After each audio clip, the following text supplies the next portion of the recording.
Assalamualaikum warahmatullahi wabarakatuh. Perkenalkan, nama saya Azizah, saya dari kelompok pertama, dan kelompok pertama memiliki materi mengenai hakikat kurikulum. Dan pada kesempatan kali ini saya akan menjelaskan mengenai pengertian, peran, dan fungsi kurikulum. Sebelum saya jelaskan, alangkah baiknya teman-teman membuka makalah yang sudah di-share di grup oleh kelompok pertama. Baik, langsung saja. Yang pertama yaitu pengertian kurikulum.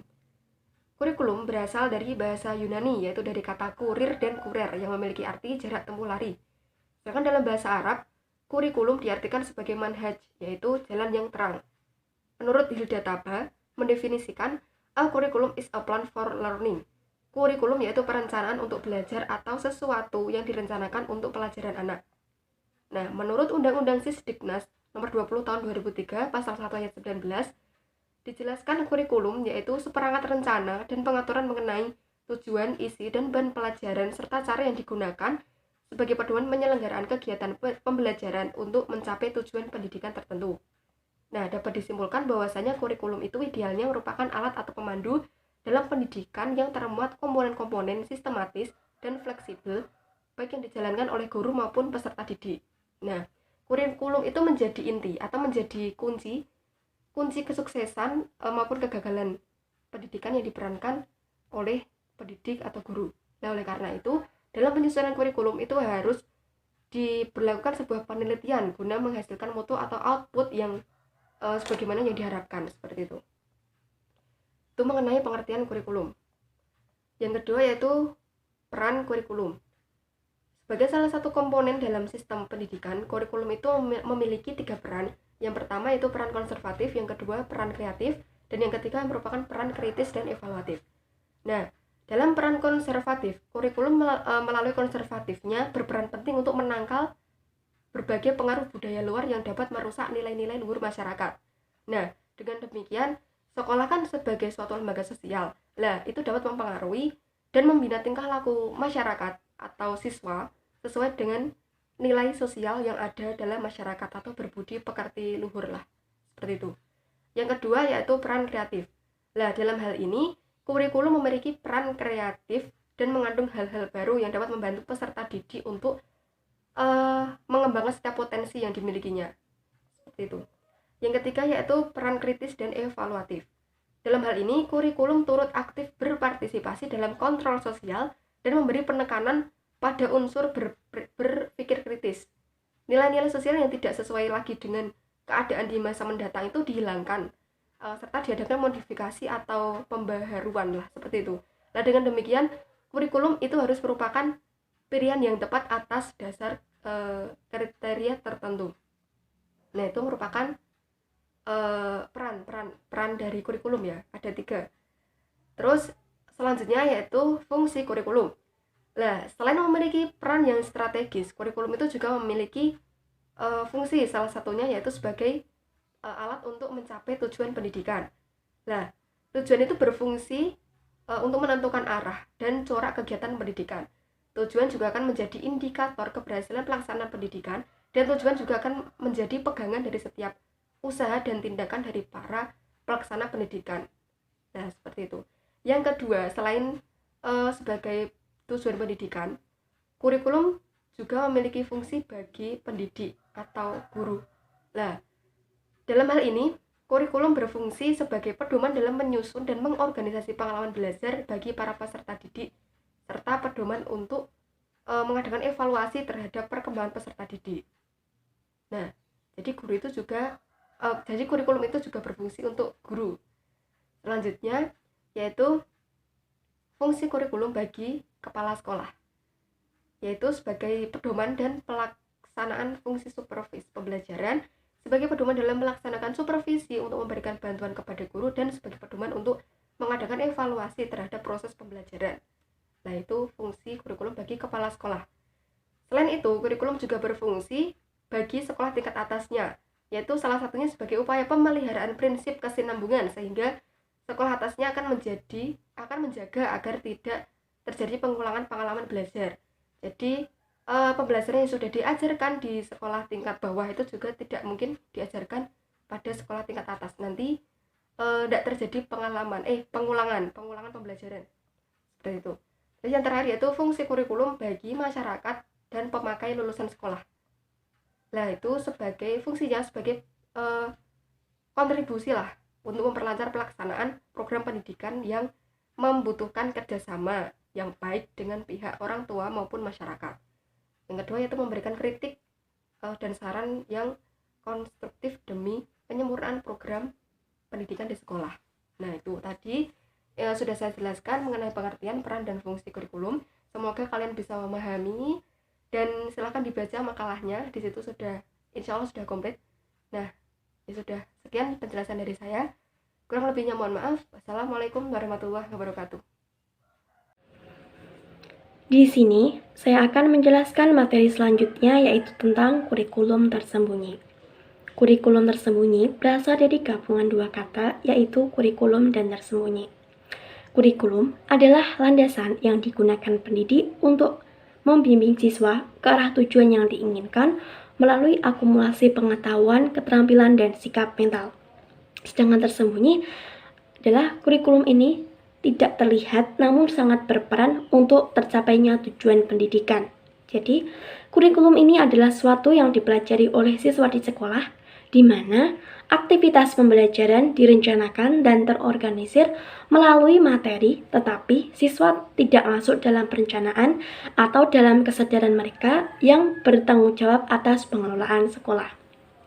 Nah, jadi dapat kita ketahui bahwa kurikulum tersembunyi ini tidak tertulis dan tetapi dia ada dan menyangkut tingkah laku peserta didik, yang mana tingkah laku dapat dijadikan sebagai kebiasaan atau tradisi yang mencerminkan perilaku baik yang diterapkan oleh pendidik dan peserta didik di lingkungan sekolah.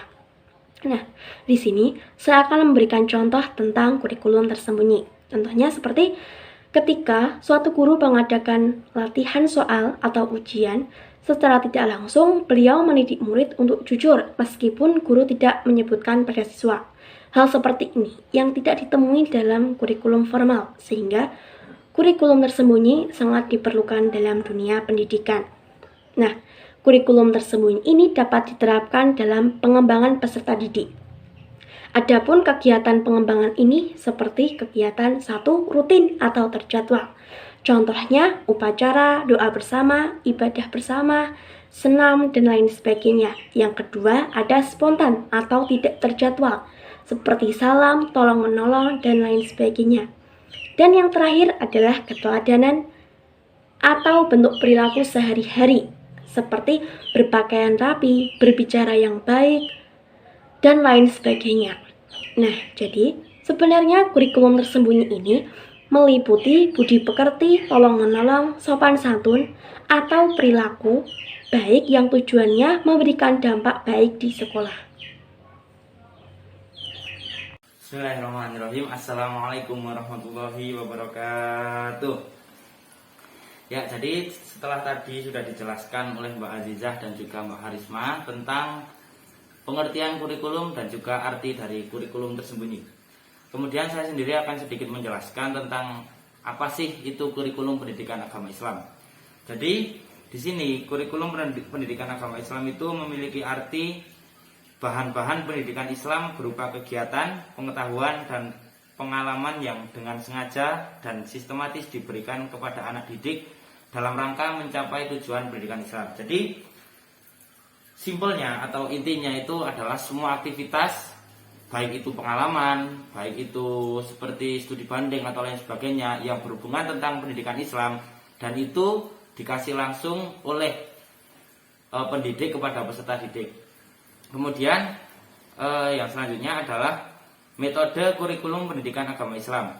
Metode adalah cara yang digunakan tenaga pendidik dan peserta didik dalam proses belajar mengajar, itu yang dinamakan metode. Dan di sini menurut Malik Fajar, dia berkata bahwa setiap metode itu harus memiliki dua landasan, yaitu yang pertama landasan motivasional, yaitu pemupukan sifat individu peserta didik untuk menerima ajaran agamanya dan sekaligus bertanggung jawab terhadap pengalamannya dalam kehidupan sehari-hari. Jadi Di sini yang dinamakan landasan motivasional itu adalah pemupukan terhadap setiap individu. Jadi gimana individu itu bersikap ketika dia mendapat pengajaran tentang agamanya, kemudian dia praktekkan ke dalam kehidupan sehari-hari. Kemudian yang kedua adalah landasan moral, yaitu tertanamnya nilai keagamaan dan keyakinan peserta didik sehingga perbuatannya selalu mengacu pada isi jiwa dan semangat akhlak karimah. Jadi landasan moral ini yang dimaksud adalah ketika peserta didik itu diajari sebuah ilmu agama, maka dia itu menjalankannya itu dengan ikhlas, dengan jiwanya, dengan imannya.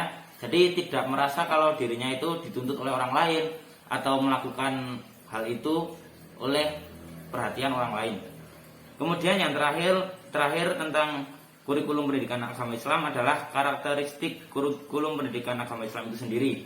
Di mana di sini ada mujtahid, yaitu menggambarkan karakteristik kurikulum pendidikan agama Islam ini menjadi 10. Yang pertama adalah memiliki sistem pengajaran dan materi yang selaras dengan fitrah manusia serta bertujuan untuk mensucikan jiwa manusia.